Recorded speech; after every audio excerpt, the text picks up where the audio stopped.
네, 오늘은 부활주일입니다. 언제는 그 4월 셋째 주가 부활주일인데 언제는 4월 둘째 주이기도 하고 이제 왔다 갔다 하잖아요. 그게 왜 그러냐면요. 그 AD 주후 325년에 니케아 공의회가 열리는데 그때 이제 부활절을 어떻게 정하냐면 기준을 춘분으로 정합니다. 낮과 밤의 길이가 똑같아지는 때로 그 기준으로 해서 첫 번째 그 꽉 찬 달이 될 때 그 직후 주일을 부활절로 정합니다. 그러니까 좀 복잡하죠. 그래서 이제 부활주일 날짜가 왔다 갔다 하는데요. 부활주일에는 교회가 함께 나누는 것이 있습니다. 뭐죠? 계란입니다. 네, 계란 나눕니다. 한때는 이 삶은 계란이었는데 요즘에는 이제 구운 계란도 오히려 구운 계란이 또 대세가 된 것 같습니다. 보통 이미지상 이렇게 깨면 하얗고 뽀얀 게 나와야 될 것 같은데 뭔가 검은 게 나오니까 좀 이상한 것 같긴 한데요. 네, 근데 이제 계란을 나누는 이유가 있습니다. 계란 껍질을 깨고 생명이 나오는 것을 보면서 마치 이 모습이 무덤 문을 열고 나오시는 부활하신 예수님 같다라는 그런 의미에서 계란을 나눕니다. 그러면 부활이란 무엇입니까? 죽은 자가 다시 살아나는 것을 말합니다. 성경은 예수께서 십자가에 달려 죽으시고 사흘 만에, 3일 만에 다시 부활하셨다, 살아나셨다라는 사실을 우리에게 전하는데요. 오늘날 현대인들에게 부활을 말한다면 여전히 말도 안 되는 이 허무맹랑한 소리라고 할 것입니다. 근데 어디 현대인들에게만 그렇겠습니까? 성경 시대에도 그 사도들이 교회를 세우고 또 함께 성도들이 모였던 그 초기 당시에도 여전히 부활은 공격의 대상이 되었습니다. 디모데후서 2장 17절을 보면요. 후메네오와 빌레도라는 사람이 나오는데요. 바울은 그 두 사람에게 뭐라고 얘기하냐면 그들이 하는 말은 악성 종양이 퍼져나가는 것 같다 라고 말해요. 그러니까 굉장히 심하게 얘기하잖아요. 근데 왜 바울이 그런 얘기를 했냐면 그 두 사람이 이런 말을 했어요. 부활은 이미 다 지나간 일이라고. 더 이상 우리에게 일어나지 않는다라는 이 부활을 믿지 않는다라는 얘기를 했어요. 그걸 이제 교회 안에 가르친 거죠.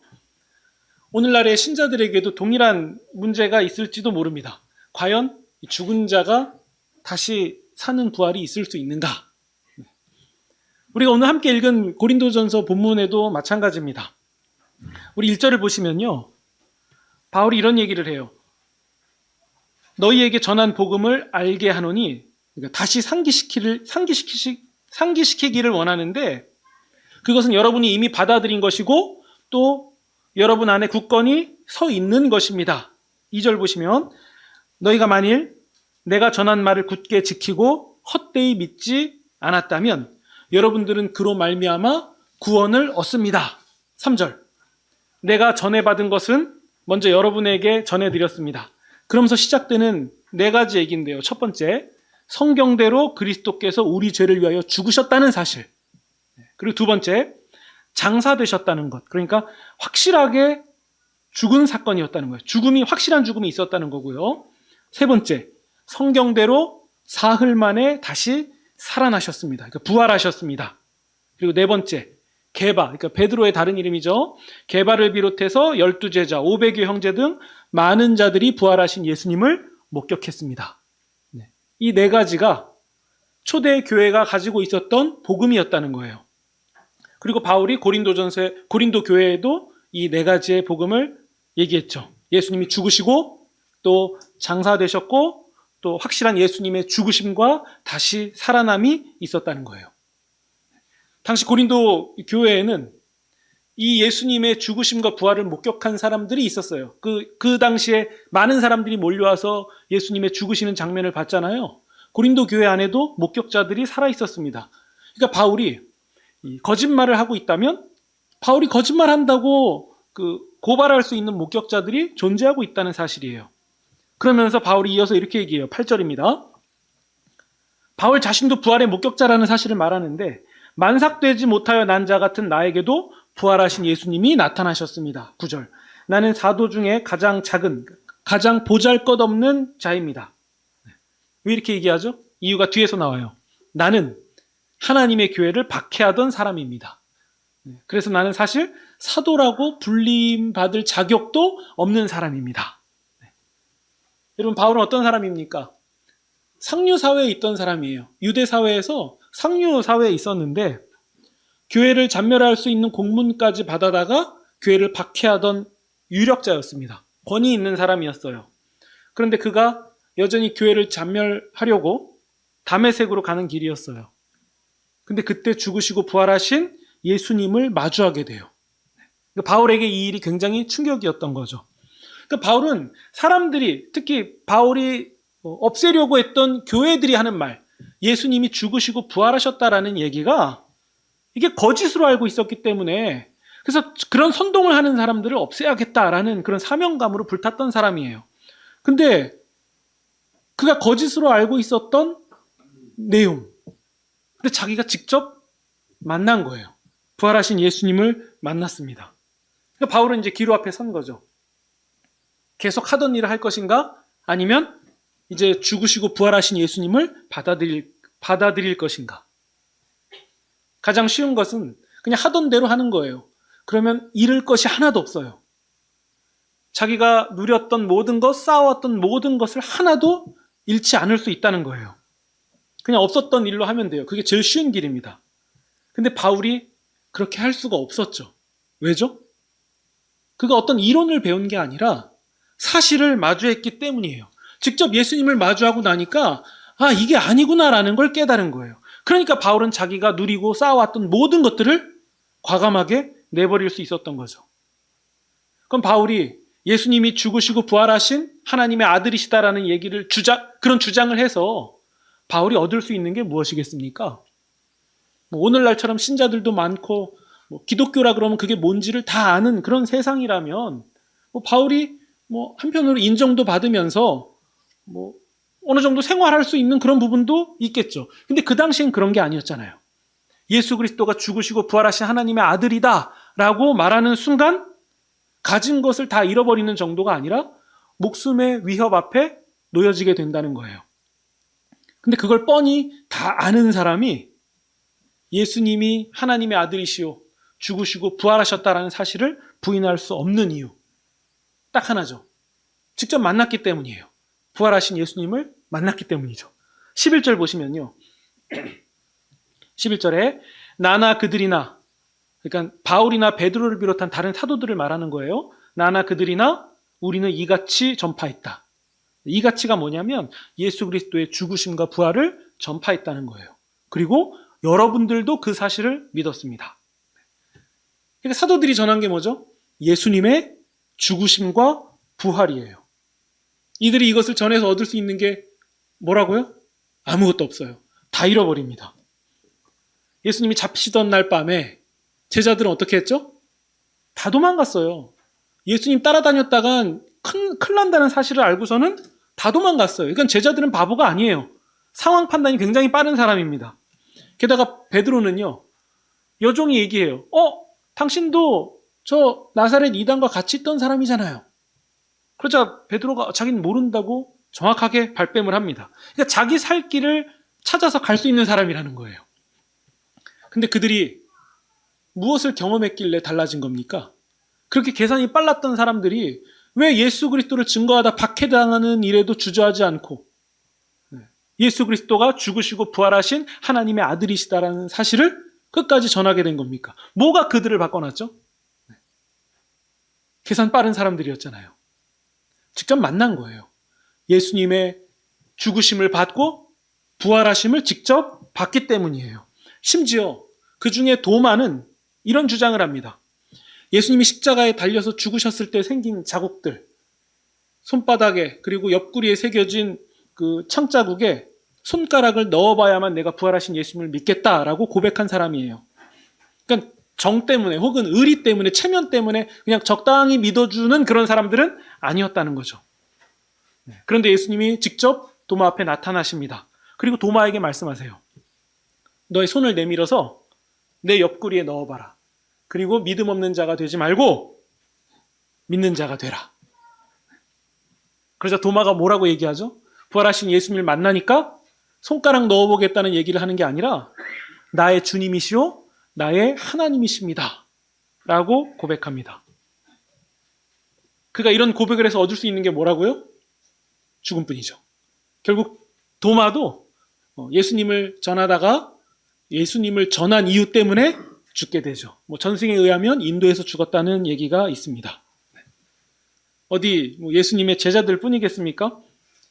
예수님이 죽으시고 부활하신 후에, 아니요, 부활이라는 사실을 몰랐을 때 여인들이 예수님이 계신 무덤을 아침에 나아갔습니다. 예수님이 십자가에 달려 죽으시고 3일 후의 일이었어요. 근데 그때 부활하신 예수님을 만납니다. 그때 혹자는요, 야, 너무 예수님을 그리워한 나머지 무슨 환상 같은 거 본 거 그런 거 아니야? 라고 말할 수도 있겠지만요. 복음서는 정확히 기록하고 있어요. 여인들이 예수님의 발을 붙잡았다. 그러니까 성경은요, 줄곧 어떤 부활을 말하고 있냐면 이 몸의 부활을 말하고 있는 거예요. 그냥 유령같이 어떤 환영이 있는 그런 개념이 아니라 성경이 말하는 부활은 몸의 부활입니다. 몸의 부활. 그러니까 예수님이 도마에게 말씀하시는 거죠. 손가락을 넣어보라고. 누가복음에 의하면 부활하신 예수님이 제자들에게 나타나셨을 때는 이 제자들이 이런 생각을 한 거예요. 그게 과연 가능할까? 부활이 가능한 일이야? 그러니까 지금 우리가 보고 있는 것은 어떤 영혼 같은 거 아닐까? 그러자 예수님이 이렇게 말씀하세요. 왜 의심하냐면서 십자가 상처인 손과 발을 봐라. 그리고 나를 만져봐라. 영은 살과 뼈가 없지만 너희가 보는 나는 살과 뼈가 있지 않느냐. 그러면서 마치 예수님이 몸으로 부활하셨다라는 사실을 강조하기라도 하듯이 제자들에게 먹을 것을 달라고 하셔서 제자들이 드린 구운 생선 한 토막을 그 앞에서 드십니다. 누가복음에서 예수님이 생선 드신 것을 기록하는 이유가 뭐예요? 생선이 좋은 음식이라고 광고하려고 혹은 PPL 같은 그런 겁니까? 아닙니다. 예수님이 몸으로 부활하셔서 똑같이 사람처럼 음식을 먹고 계신다는 것을 확인하기 위해서, 확인시켜주기 위해서 성경은 그것을 기록하고 강조하고 있는 거예요. 어떤 부활이라고요? 몸의 부활. 몸의 부활입니다. 우리 12절 보시면요. 우리는 예수 그리스도께서 죽은 자 가운데서 다시 살아나셨다는 것을 전파하고 있습니다. 그런데 여러분 중에 어떤 사람은 부활이 없다고 하는데, 이게 바울의 말이에요. 고린도 교인들 중에 어떤 사람들은 부활이 없다고 하는데 이게 어찌된 일입니까? 13절. 죽은 자의 부활이 없다면 예수님의 부활도 없고, 14절. 예수님이 죽은 자 가운데서 다시 살아나지 못하셨다면 우리가 전하는 복음도 거짓이고 여러분의 믿음도 헛것입니다. 15절. 또 우리가 하나님을 거스르는 거짓 증인이 됩니다. 하나님이 예수님을 다시 살리지 않았는데 우리가 하나님이 예수님을 다시 살리셨다고 고백하는 거 아닙니까? 우리는 거짓 증언이 되는 거죠. 17절. 예수 그리스도께서 다시 살아나는 일이 없다면 너희의 믿음도 헛된 것이고 너희는 여전히 죄와 사망의 권세에서 벗어나지 못하는 거고. 18절. 그리스도 안에서 잠자는 자, 곧 예수님을 믿다가 세상을 떠난 자들도 멸망하고 끝난 겁니다. 다 끝입니다. 19절. 만약 예수 그리스도 안에서 우리가 바라는 것이 단지 이 세상의 삶뿐이고 다 끝나는 거라면 모든 사람들 중에서 우리 바울 선교팀은 가장 불쌍한 사람이 됩니다. 왜죠? 왜 제일 불쌍한 사람이 되죠? 있지도 않은 거짓을 붙잡고서는 이 보장된 삶의 유익을 다 내다 버렸기 때문이에요. 심지어 목숨의 위협을 날마다 겪고 있는 삶을 자처하기 때문이에요. 그러니까 제일 불쌍한 사람들이죠. 부활이라는 있지도 않은 거짓 때문에 그런 일을 했다는 거예요. 근데 20절. 그러나 바울은 자신의 삶을 걸고선 강력하게 선포합니다. 그러나 이제 그리스도께서는 죽은 자 가운데서 다시 살아나셔서 잠자는 자들, 곧 죽은 자들의 첫 열매가 되셨습니다. 어떤 첫 열매입니까? 부활의 문을 여는 첫 열매가 되셨다는 거예요. 인간은 무지하기 때문에, 연약하기 때문에 잘못된 어떤 사상이나 교리 이런 것들에 세뇌당하기도 하고 목숨을 버리는 일도 있습니다. 그러나 인간은 절대 할 수 없는 일이 있는데 직접 보고 직접 경험하고 함께 살았던 사람에 관한 일만큼은 거짓으로 속이려고 목숨을 버리지는 않습니다. 예를 들어서 저를 신이라고 말한다면 제가 아파트를 한 채씩 주는 거예요. 그러면 저를 신이라고 부르는 사람들이 있겠죠? 아닌 걸 알면서도 신이라고 부르겠죠? 그런데 저를 신이라고 불렀다간 바로 단두대에 끌려가는 그런 나라에 살고 있다고 해봅시다. 그런데도 그렇게 하실 겁니까? 단두대에 목을 걸고도 아파트가 유효합니까? 아무 의미 없죠. 저를 따르는 12명의 제자들이 있는데 12명의 제자들이 목숨이 날아가는 상황에도 저를 신이라고 고백해 줄까요? 그런데 사도들은 그렇게 했다는 거예요. 그게 이상하다는 거죠.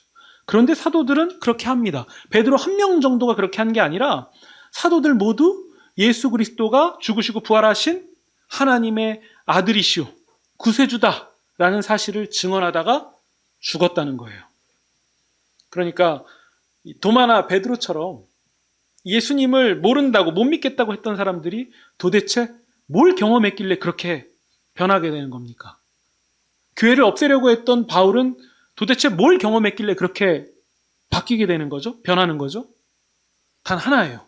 그들이 동일하게 말하는 한 가지, 예수 그리스도의 부활입니다. 그 부활은 눈으로 보고 몸으로, 손으로 만져지는 몸의 부활이었다는 거죠. 만약 이 부활이 아니라면 모든 것은 헛것입니다. 매 주일마다, 매 일평생 낭비하는 거예요. 그러나 부활이 사실이라면 오직 예수 그리스도의 부활에 연합하는 길, 오직 그 길 하나뿐이에요. 예수 그리스도의 부활에 연합하는 일. 그래서 신자들은요, 이렇게 고백해야 됩니다. 예수 믿고 죽어서 좋은 저세상 간다. 예수 믿고 죽어서 천당 간다. 그런 얘기가 아니라 예수 믿고 부활입니다. 부활. 성경이 가르쳐주는 진리는 예수 믿고 부활이에요. 예수 믿고 우리의 몸이 부활한다. 어떤 부활이죠? 몸의 부활. 유령처럼 부활해서 떠돌아다니는 그런 거 말고요. 우리의 몸의 부활을 말하고 있는 거예요. 과거에 아담과 하와가 죄로 인해서 이 세상에 죄가, 죽음이, 사망이 들어왔잖아요. 그래서 죽음 아래서 일어나는 모든 일들, 병들고 노쇠하고 아프고 또 고통스럽고 절망스럽고 외롭고 또 다툼과 거짓과 비방과 이 모든 것들이 죽음 아래에 놓여진 인간의 증상들이잖아요. 근데 이 죽음, 이 사망 권세를 이긴 사건이 일어났다는 거예요. 그게 뭐냐면 부활이죠. 그렇다면 우리가 부활할 때 그 부활한 몸은 어떤 몸입니까? 더 이상 죽음이 이길 수 없는 몸, 더 이상 죽음이, 사망이 이기지 못하는 몸, 바로 그런 몸으로 부활한다는 거예요. 그냥 지금 사는 이 모습 그대로 한 번 더 사는 정도가 아니라, 아니면 3번, 4번 사는 게 아니라 더 이상 죽음이 어떻게 할 수 없는 몸, 더 이상 죽음이 이기지 못하는 그 몸으로 부활한다. 이것이 성경이 우리에게 가르치는 바입니다.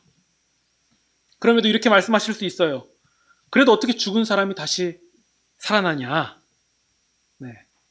부활이라는 것이 이성으로 받아들이기에 어려운 것이라는 것은 물론 그렇게 보입니다. 부활이 이성으로 받아들이기에는 어려운 일이 분명해 보여요. 그런데 예수님의 제자들 또한 이성으로 받아들이기 어려운 일이 부활이었습니다. 그런데 부활하신 예수님을 마주하게 됐죠. 경험했죠. 그래서 목숨을 잃어버리는 상황 가운데서도 그게 아무런 문제가 되지 않는 거예요. 왜죠? 목숨을 잃어도 부활하기 때문이에요. 그것을 보았기 때문에 더 이상 목숨을 잃어버리는, 사망 가운데 놓이는 일들이 두렵지 않은 거죠. 만약 부활이 없다면 동정녀 탄생도 없는 일이에요. 하나님이 인간을 지으신 일도 없는 일이고 천지를 창조하신 일도 없는 일입니다. 그냥 세상의 주장 따라서 하나님은 없고 우주 만물은 그저 우연의 어떤 산물일 뿐이고 말 그대로 진화의 산물이어서 그냥 그런 방식으로 오늘날까지 흘러온 것이라면 이 세상은 약육강식의 삶으로 흘러가는 것이 맞아요. 그렇게 살아야 됩니다.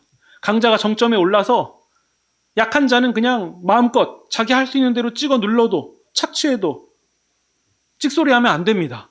왜냐하면 그 사람들은 진화가 덜 된 나약한 사람들이니까요. 그러니까 강자에게 지배당하고 뺏기는 것은 당연한 세상이 되는 거예요. 왜냐하면 세상은 그렇게 우연히 만들어져서 진화의 산물이 된 거니까요. 그러니까 그런 세상에서는 정의, 공의 이런 말 할 필요도 없습니다. 힘을 키워야 돼요. 누가 약하래요? 힘을 키워야죠. 법을 자신에게 유리하게 만들어 놔야죠. 법이 있다 해도 자기에게 유리하게 적용해 놔야죠. 그게 정의고 공의요 힘이잖아요. 만약 이 세상의 인생이 한 번뿐이라면, 그것을 끝이라면 남의 것을 빼앗든지 속이든지 뭐라도 해야만 합니다. 아니, 딱 한 번뿐인 인생인데 그 시간 가운데서 다 해야 되는 거 아닙니까? 딱 한 개만 잘하면 돼요. 안 걸리면 되죠. 안 걸리고 할 수 있는 거 다 하면 돼요. 죽을 때까지 안 들키는 사람이 승자입니다. 선악은 무슨 선악입니까? 안 들키는 게 선이지. 내가 최대한 누리고 안 들키는 게 선이죠. 남이 아프든 말든 굶든지 말든지 그게 나랑 무슨 상관입니까? 그냥 조금이라도 내가 가지고 있는 거 더 과시하면서 내가 강자인 것을 드러내는 게 맞습니다. 이번 삶으로 끝인데 윤리고 도덕이고 그게 무슨 가치가 있습니까? 그죠? 그런 세상이잖아요. 그러나 만일 부활이 있다면, 그러나 끝날에 몸이 부활한다면, 그러니까 이 삶으로 끝나는 게 아니라 우리의 몸이 부활하는 날이 있다면 판이 완전히 달라지는 거예요. 이제 그 가치 없어 보이는 모든 것들이 가치가 생깁니다. 사랑과 진리와 정의의 하나님께서 이 세상을 지으셨고, 또 예수님이 죽으시고 부활하셔서 사망 권세를 이기셨다면, 그래서 부활의 첫 열매가 되셨다면, 그러면 약육강식의 세상은 끝나는 거죠. 피라미드의 세상은 끝나는 겁니다. 하나님이 지으신 세상의 본래 모습이 아니기 때문에 그런 세상은 반드시 심판을 받게 된다는 거예요. 자신의 권력을 지키기 위해서, 가진 것을 지키기 위해서 수많은 사람들을 학살하고도 보란듯이 잘 살아간 사람들, 세상의 기준으로 볼 때는 야, 운 좋다라고 말할지 모르겠지만 부활을 믿는 사람들에게는 최악의 일이 일어난 거예요. 영원한 하나님의 심판을 피할 수 없게 됐습니다. 회개할 기회를 잃어버린 거죠. 그러니까 그런 썩어질 약육강식의 세상의 부역자가 돼서 살아간 사람들은 반드시 심판을 받게 될 것입니다. 이 일이 가능한 이유는 이 삶이 한 번으로 끝나는 게 아니라 부활이 있기 때문이에요. 우리는 이 일을 이루시는 예수님의 부활을 믿는 자들입니다. 몸이 부활하는 것과 몸이 다시 사는 것과 영원히 사는 것을 믿사옵나이다 라고 고백하는 사람들이라는 거죠. 그러기에 부활을 믿고 부활의 약속을 받은 사람들은 죽어서 좋은 곳 가는 것 말고 지금 이 삶을 잘 살아야 돼요. 지금 이 삶을 잘 살아야 됩니다. 왜냐하면 지금 살고 다 버려두고 다른 새로운 무언가로 태어나는 그런 부활이 아니라 몸이 부활하는 거기 때문에 그래요. 우리가 지금 이 세상을 잘 살아야 됩니다. 어떻게 하는 게 잘 사는 거죠? 하나님 나라가 가는 방향과 같은 방향, 같은 결로 가는 거예요. 그러니까 예수님께서 마음을 두신 사람들에게 똑같이 마음을 둘 수밖에 없는 거죠. 약육강식이라는 판을 완전히 역행합니다. 약자에게, 없는 자에게, 병든 자에게 마음을 쏟게 됩니다. 정의롭게 살게 돼요. 거짓을 미워하게 됩니다. 정직을 사랑하게 됩니다. 이것이 몸이 부활하는 부활의 나중 열매가 된 우리들의 삶입니다. 죄와 사망의 권세로 겪는 인류의 모든 비극은 끝났고 또 끝날 것입니다. 이 놀라운 일은 오직 예수 그리스도의 부활로 가능해진 일이에요. 인간 세상에서 부활이 도저히 일어날 수 없는 일인데 일어났다면 그것은 인간 세계를 초월하신 어떠한 분께서 인간 세상에 개입하셨다는 증거예요. 그것을 성경은 뭐라고 가르칩니까? 하나님께서 예수 그리스도를 죽은 자 가운데서 다시 살리셔서 부활의 첫 열매가 되게 하셨고 그 예수님을 믿는 자들은 부활의 나중 열매가 되었다. 이것이 성경이 우리에게 전하는 바입니다. 결론은 났습니다. 신자들의 종착지는 부활이요 영광입니다. 그렇기 때문에 인생이라는 언덕 너머에 존재하는 부활의 소망을 향하여 우리는 계속 믿음을 가지고 가시면 됩니다. 예수님과 함께 끝날에, 예수님이 다시 오시는 그날에 우리의 몸이 부활한다. 이게 우리의 신앙 고백이라는 거죠. 이 진리를 우리가 마음 깊이 새기시면서 이 진리가 우리를 강권하는 은혜가 있기를 예수님의 이름으로 축원드립니다.